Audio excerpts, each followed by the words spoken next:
as you can see here, I have the black version of the Ultrathin touch mouse, and it also comes in a white version as well. Now the whole idea is if you have the black version, it's more designed for your Windows users, and if you have the white one, it's more designed for the Apple users. Now, surprisingly, I have both. I have a Mac Mini and I also have a RT Windows tablet, the Nokia 2520. And I like the fact that I can actually switch between both of these and not have any issues. So it doesn't really matter which color you get, they both will work with any device that you own, even Android from what I understand. Now as you can see, the design of the mouse has a very clean look. I just love how the angle of the metal frame defines the lines of the touch mouse. Now contrast between the top surface and the brushed metal, the look is very subtle. And the matte finish has an understated glow, and it looks really cool as the lights reflect off of it in my office.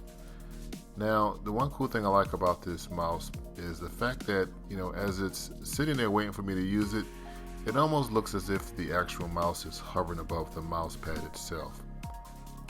Now, let's talk a little bit about the shape. The shape is a rectangular shape that has really nice rounded corners. And the rectangular shape of the touch mouse kind of gradually gets wider as we reach the lower end of the angled mouse itself. Now I really like how Logitech has implemented the Bluetooth in the touch mouse itself.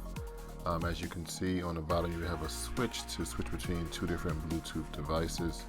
For me, I have a Mac Mini and I also have a Nokia 2520 Windows RT tablet, and it's pretty cool to switch back and forth whenever I need to without having to reconnect or sync my Bluetooth mouse.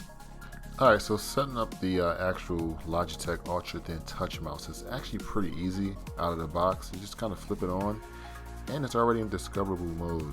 Now in a situation where you have to resync it or connect it to another unit or you get a new computer, all you really got to do is just hold down the connect button on the bottom portion of the touch mouse itself, and it will go into discoverable mode, and you simply just have to go into your computer settings to reconnect it through Bluetooth.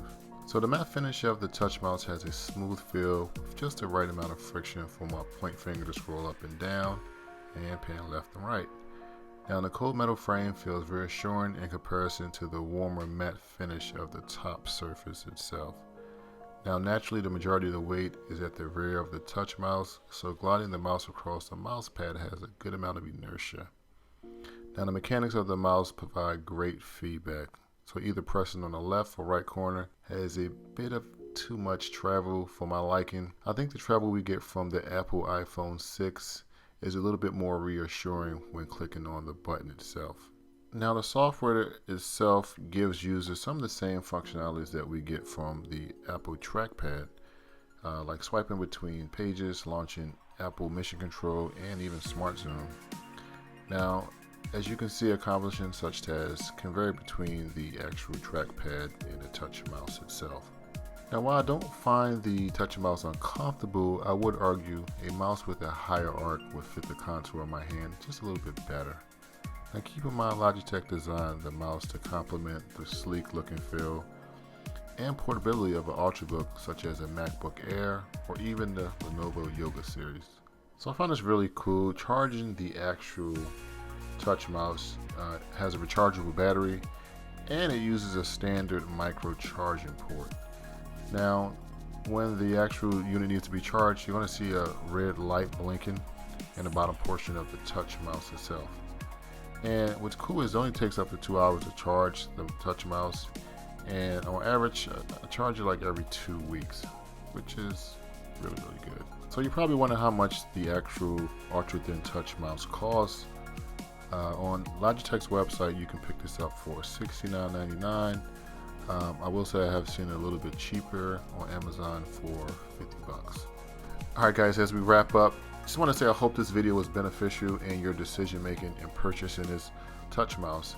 Now a couple things just to reiterate: we discussed the two different color options, the design, how amazing it is, and let's not forget the Bluetooth where you can connect to either a Mac or a Windows machine or even an Android device. And also the actual charging, you can use a micro charger and it charges extremely fast. And let's not forget the price. You can get this for about 70 bucks, or you can get it from Amazon for a little bit cheaper. Well, that's really going to wrap it up. If you like the video, feel free to hit the thumbs up button. And if you're new to the channel, don't hesitate to hit that subscribe button to see more amazing videos from New Jersey Cat. And as always, deuces.